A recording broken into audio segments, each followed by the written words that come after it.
Hello बच्चों, good morning to all of you. My dear students, I hope you are all fine at your home. Students, today we have chapter social structure. This chapter related to the class plus 2 subject sociology.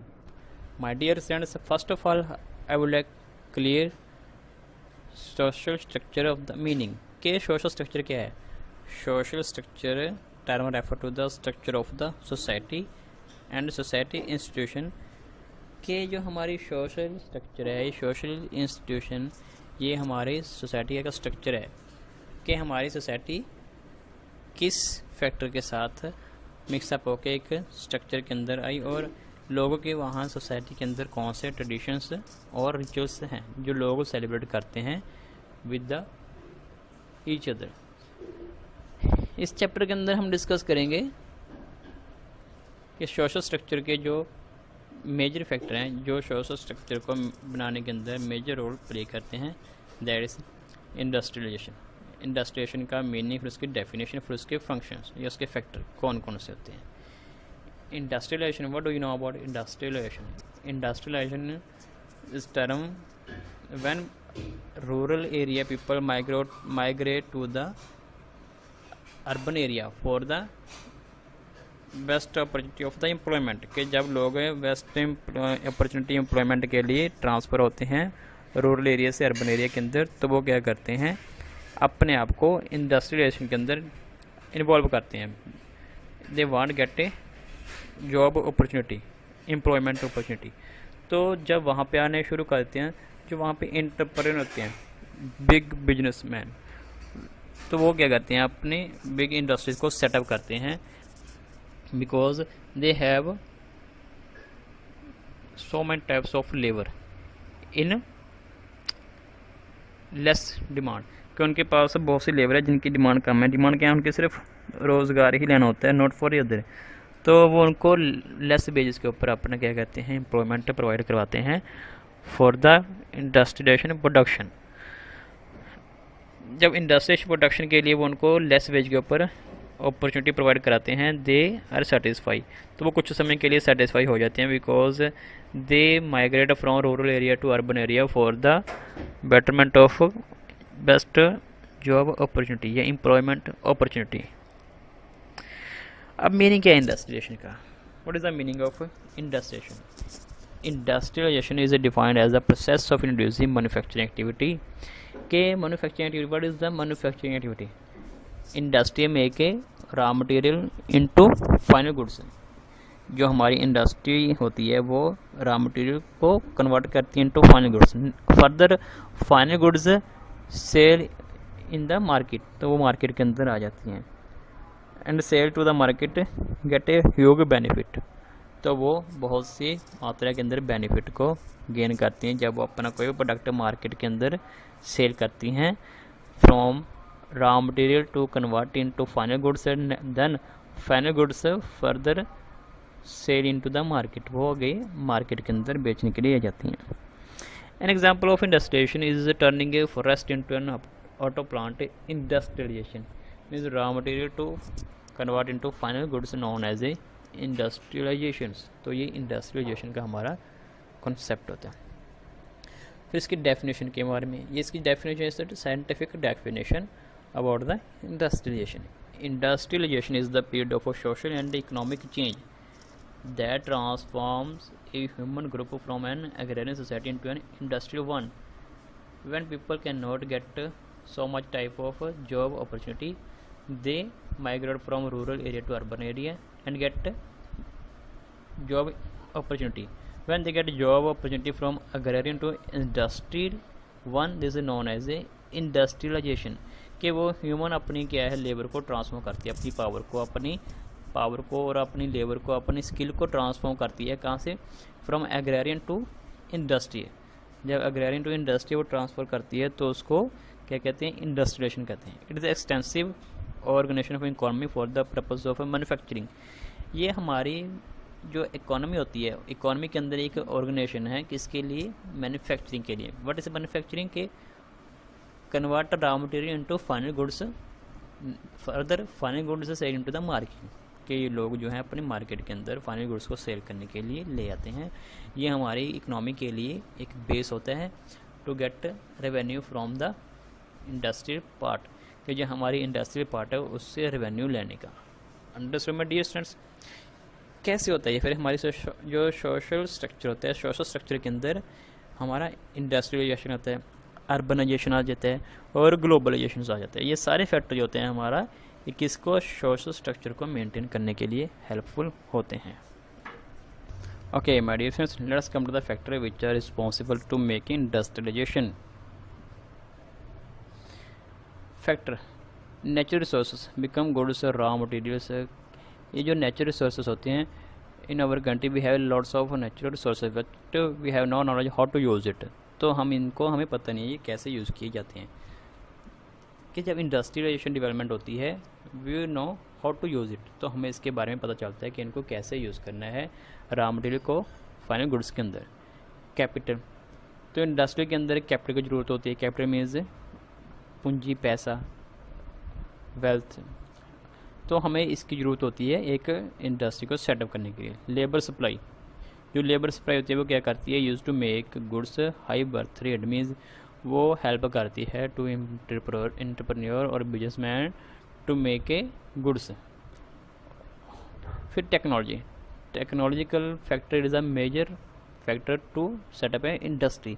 Without technical efforts over production will not sell in the market. तो हमारी जो market के अंदर production है वो cell नहीं होगी। तो ये मेजर रोल प्ले करता है क्या, टेक्नोलॉजी। टेक्नोलॉजी के अंदर हमारी गुड इलेक्ट्रिसिटी आ जाती है। टेक्नोलॉजी के अंदर हमारे गुड इलेक्ट्रिकल सिटी जो उसके प्रोडक्शन के वे हैं बनाने के, उसके अलावा हमारे न्यू प्रोडक्शन की टेक्निक के अंदर जो उसके फीचर्स हैं वो भी अलग अलग कैसे टेक्नोलॉजी से ही मेंटेन किए हैं। Consumer, it is the major part of the industrialization. If we have a lots of supply but not demand, तो हमारी इंडस्ट्री क्या होगी, not a setup. But we have a consumer, we have a lots of supply and also has a demand. Consumer make a role to finish the demand and supply.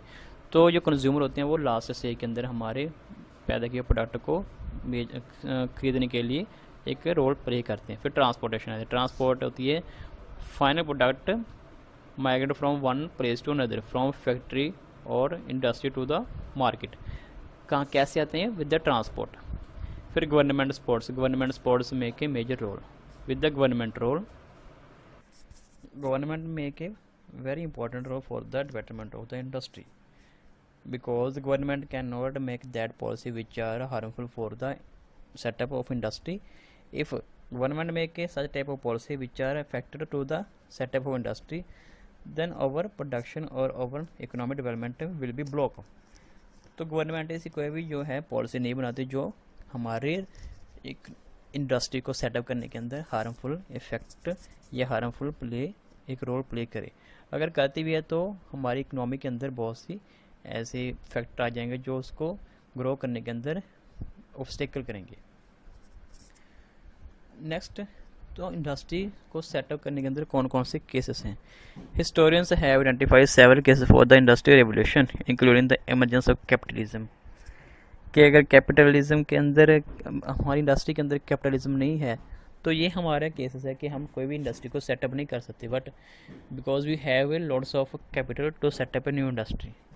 European imperialism efforts to mine coal, ये पहले की बात है कि उस time सबसे ज़्यादा क्या था कि किसी भी कंपनी के अंदर किसी भी इंडस्ट्री को सेटअप करने के अंदर कैपिटलिज्म सबसे मेन रोल प्ले करता है। कैपिटलिज्म क्या होता है कि जो हाईएस्ट अथॉरिटी के इंटरप्रेन्योर होते हैं, जो इंसान होते हैं, वो जो लेबर होते हैं, पुअर पीपल होते हैं, उनसे काम लेते हैं अपनी कैपिटल को इन्वेस्ट करके। Mine coal efforts to the agriculture revolution, capitalism was the central component necessary for the rise of industrialization. जो मेजर रोल होता है वो कैपिटलिज्म क्या था किसी भी इंडस्ट्री को सेटअप करने के लिए। फिर बेनिफिट्स ऑफ इंडस्ट्रियलाइजेशन, इंडस्ट्री के कौन कौन से बेनिफिट्स हैं। The main and perhaps the only advantage of industrialization is that it increase productivity. In our country we have lots of natural resources but we have no knowledge how to use it. Without use it they are wasting day to day. What development of the industry, we are know how to use it, हमें इसके बारे में पता चल कि इनको कैसे use करना है।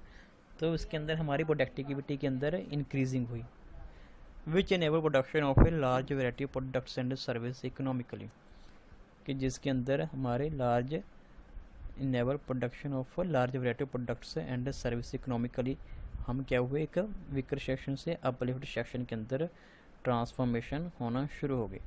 दस in turn leads for improved standard of living for the entire society और the economy.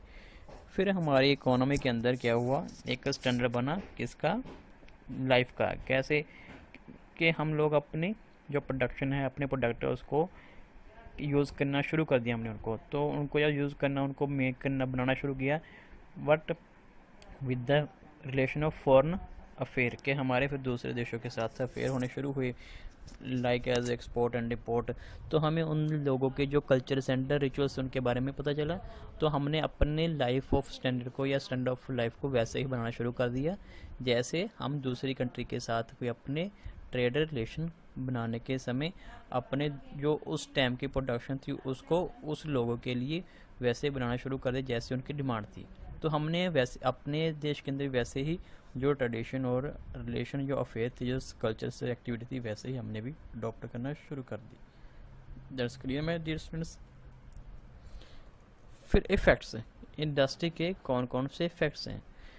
When anyone set up a large area of industry, it's a negative and positive role also. तो इसके बहुत से negative और positive role भी होते हैं, तो उसको हम इफेक्ट्स के अंदर देते हैं कौन से। Industry is the market information of society from agriculture to manufacturing और इंडस्ट्री, कि ये हमारी एग्रीकल्चर की प्रोडक्ट को इंडस्ट्री के अंदर, फाइनल गुड्स के अंदर कन्वर्ट करके क्या करते हैं, लोगों की नीड्स को पूरा करते हैं। Industry contribute to negative environment externalities, कि हमारी जो प्रोडक्शन होती है इंडस्ट्री के अंदर, वो प्रोडक्शन को हम पहले फर्निश करते हैं, उसको प्यूरीफाई करते हैं। When the time of purified it's release so many type of chemical reactions, बहुत से केमिकल रिएक्शन को ये रिलीज करते हैं, which are mixed with the water and some are going to the air, कि कुछ हवा में चले जाते हैं और कुछ पानी के अंदर मिक्सअप हो जाते हैं। When we drink such type of water will effect so much types of diseases, हम उस जब पानी को पियेंगे तो हमें बहुत सी बीमारियों का सामना करना पड़ेगा, which are effect for the human beings, कि जो ह्यूमन बींग्स को क्या करेंगे, इफेक्ट करेंगे। ये हमारी होती है एक्सटर्नलिटीज़, जो हमारी इंडस्ट्री को क्या करती हैं, इंडस्ट्री को इफेक्ट करती हैं। Increased green house gas emissions, जैसे नाइट्रोजन की एमिशंस को ख़त्म करना, क्लोरोफ्लोरो हाइड्रोक्लोरिक एसिड, बहुत सी गैसेस को क्या करती हैं, ग्रीन हाउस के लिए, इफेक्ट के लिए एक अपना रोल प्ले करती हैं, जो उसके अंदर हार्मफुल इफेक्ट को अडॉप्ट करती हैं। हार्मफुल इफेक्ट उसके अंदर जाके हमारे लिए या ह्यूमन बीइंग के लिए एक डेंजरस एक्टिविटी पैदा करते हैं। एंड ग्लोबल वार्मिंग 1 अगस्त 2019 की जो हमारी ग्लोबल वार्मिंग की ग्रीन हाउस की रिपोर्ट थी, इसके अंदर ये स्टडी की गई थी कि जो ग्रीन हाउसेस की गैसें हैं वो क्या हैं, इतनी ज़्यादा लोगों के लिए बेनिफिशियल नहीं हो रही जितनी लोगों के लिए वो क्या है, इफेक्ट का एक रीज़न बनती हैं। Next, role of industrialization in economic development. My dear friends, any industry is the backbone of any country, कोई भी इंडस्ट्री किसी कंट्री के लिए वो उसका बैकबोन का काम करती है। Without development of industry no one country can development fully with their sources, कि कोई भी ऐसी कंट्री जिसके अंदर डेवलपमेंट ना हो इंडस्ट्री की, वो अपना कोई भी रिसोर्सेज को बेनिफिट के अंदर या अपना प्रॉपर डेवलपमेंट नहीं कर सकती। Is a backbone of any country, ये किसी कंट्री की बैकबोन होती है।